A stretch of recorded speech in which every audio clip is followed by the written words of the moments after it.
أعوذ بالله من الشيطان الرجيم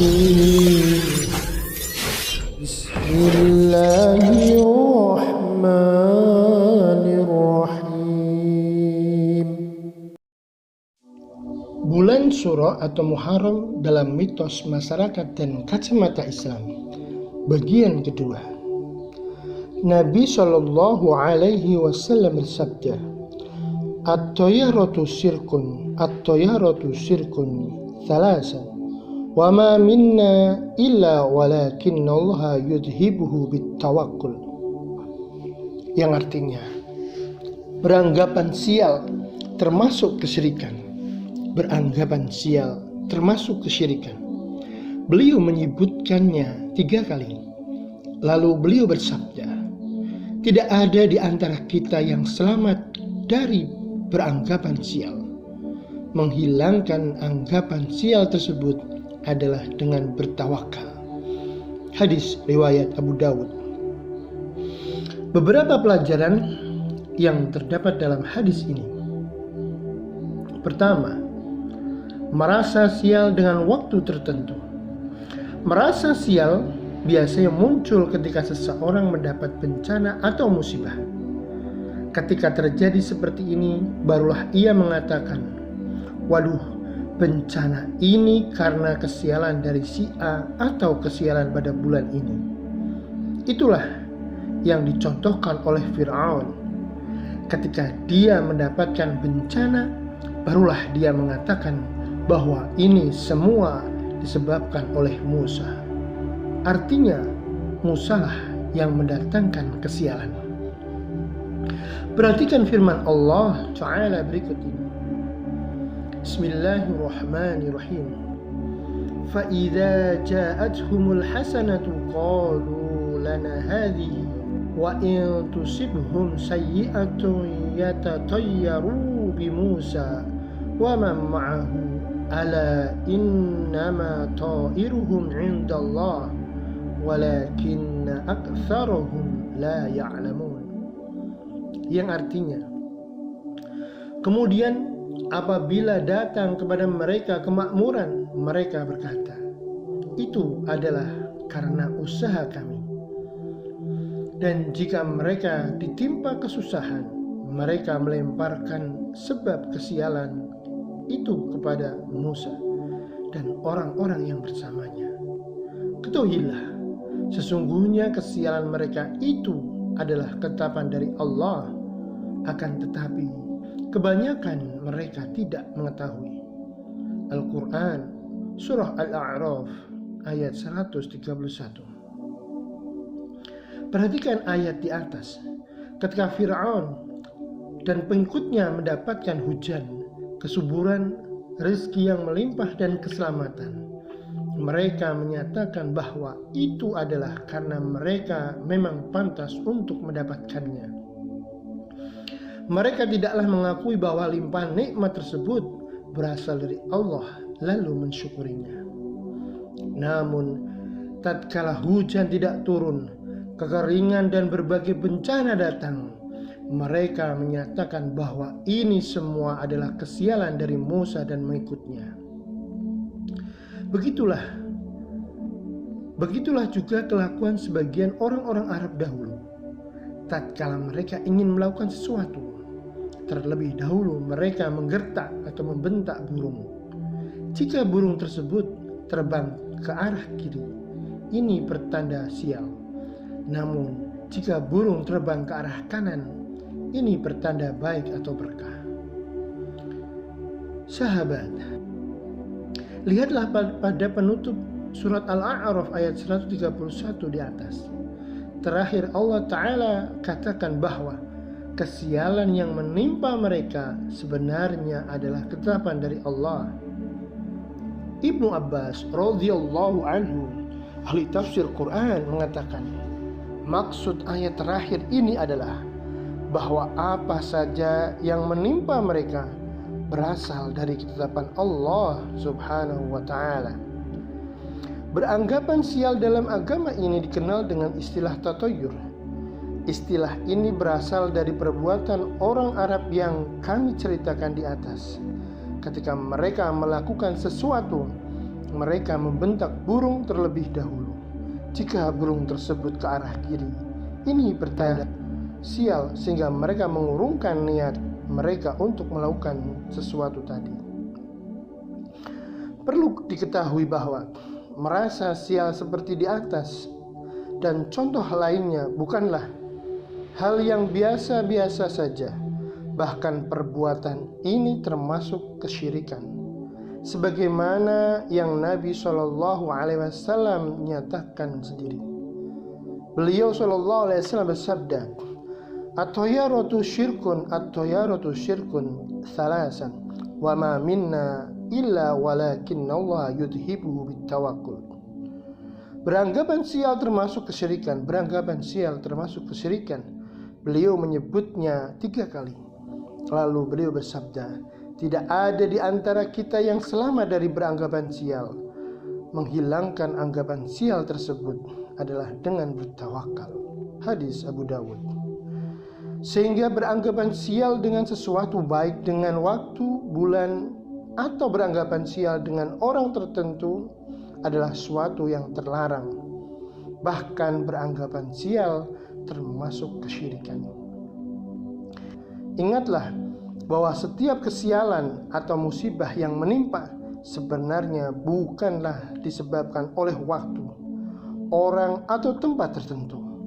Namun semua itu adalah ketentuan Allah Ta'ala yang maha bijaksana dan maha mengetahui apa yang terbaik bagi hambanya. Satu hal yang patut direnungkan, seharusnya seorang muslim apabila mendapatkan musibah atau kesialan, hendaknya dia mengambil ibrah bahwa ini semua adalah ketentuan dan takdir Allah serta berasal darinya. Allah tidaklah mendatangkan musibah, kesialan, atau bencana begitu saja. Pasti ada sebabnya. Di antara sebabnya adalah karena dosa dan maksiat yang kita perbuat. Inilah yang harus kita ingat. Wahai saudaraku, perhatikan firman Allah Azza wa Jalla. Bismillahirrahmanirrahim. Wa ma asabakum min musibatin fabima kasabat aydikum.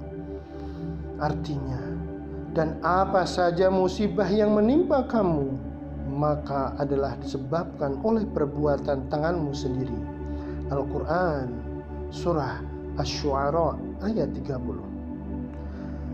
Syekh Shalih bin Fauzan Hafidullah mengatakan, jadi hendaklah seorang mukmin bersegera untuk bertaubat atas dosa-dosanya dan bersandar dengan musibah yang menimpanya serta mengharap ganjaran dari Allah Ta'ala. Janganlah lisannya digunakan untuk mencela waktu dan hari, tempat kejadian musibah tersebut. Seharusnya seorang memuji Allah dan bersyukur kepadanya serta ridho dengan ketentuan dan takdirnya. Juga hendaklah dia mengetahui bahwa semua yang terjadi disebabkan karena dosa yang telah dia lakukan. Maka seharusnya seseorang mengintrospeksi diri dan bertaubat kepada Allah Ta'ala. Jadi, waktu dan bulan tidaklah mendatangkan kesialan dan musibah sama sekali. Namun, yang harus kita ketahui bahwa setiap musibah atau kesialan yang menimpa kita sudah menjadi ketetapan Allah, dan itu juga karena dosa yang kita perbuat. Maka kewajiban kita hanyalah bertawakal ketika melakukan sesuatu perkara, dan perbanyaklah taubat serta istighfar pada Allah Azza wa Jalla. Lalu, pantaskah bulan Syuro atau bulan Muharram dianggap sebagai bulan sial dan bulan penuh bencana? Tentu saja tidak. Banyak bukti kita saksikan. Di antara saudara-saudara kami ada yang mengadakan hajatan nikah di bulan Syuro. Namun acara resepsinya lancar-lancar saja. tidak mendapatkan kesialan. Bahkan keluarga mereka sangat harmonis dan dikaruniai banyak anak. Jadi sebenarnya jika ingin hajatannya sukses, bukanlah tergantung pada bulan tertentu atau pada waktu baik. Mengapa harus memilih hari-hari baik? Semua hari adalah baik di sisi Allah. Namun agar hajatan tersebut sukses, kiatnya adalah kita kembalikan semua pada yang di atas, yaitu kembalikanlah semua hajatan kita pada Allah, karena dialah sebaik-baik tempat tawakal. Inilah yang harus kita ingat. Kedua, berbagai ritual di bulan Syuro atau Muharram. Berbagai macam ritual yang dilakukan di bulan Syuro atau Muharram. Di suatu daerah di Indonesia, ada satu ritual diaraknya seekor kerbau di tengah manusia, lalu diambil berkah dari kotorannya. Ada yang menganggap bahwa kotoran ini jika disimpan akan mendatangkan banyak rezeki dan memperlancar usaha. Ini suatu tidak masuk akal. Sungguh sangat tidak logis. Apalagi ini adalah mengalap berkah yang termasuk kesyirikan, karena di dalamnya terdapat ketergantungan pada selain Allah dalam mengambil manfaat dan menolak bahaya. Na'udzubillah min dzalik. Di tempat lain, ketika memasuki bulan Syuro yang dianggap sangat sakral, kita juga akan melihat orang-orang membersihkan pusaka atau benda-benda keramatnya seperti keris, kereta peninggalan leluhur, dan lain sebagainya. Ada juga yang melakukan arak-arakan tumpeng lalu diambil berkahnya. Juga ada yang melakukan ritual kugum untuk menyucikan diri, dan masih banyak ritual-ritual lainnya ketika itu. Bulan Syuro atau Muharram dianggap amat sakral sehingga jadi ajang ritual-ritual tadi. Yang jelas, ritual-ritual tadi tidak terlepas dari kesyirikan dan bid'ah. Agama Islam tidak pernah mengajarkan ritual-ritual semacam itu. Ritual-ritual tadi hanya warisan leluhur yang turun-temurun, yang tidak pernah diajarkan sama sekali oleh agama ini. Seorang yang beriman pada Allah dan Rasul-Nya dengan benar-benar tentu tidak akan melakukan ritual-ritual semacam ini. Apalagi ritual ini tidak terlepas dari kesyirikan dan bid'ah. Maka seharusnya seorang muslim berpikir ulang untuk melakukan ritual-ritual tadi, karena akibat syirik dan bid'ah yang sangat besar.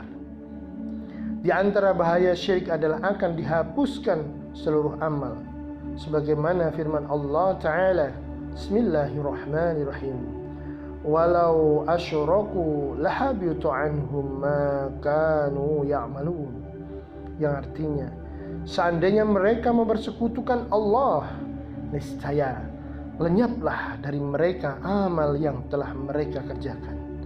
Al-Quran Surah Al-An'am ayat 88. Apabila orang seperti ini tidak bertaubat, maka diharamkan baginya surga. Allah Ta'ala berfirman, Bismillahirrahmanirrahim, innahu man yushrik billah faqad harramallahu alaihi al-jannah wa ma'wahu an-nar wa ma lidh-dhalimin min ansar.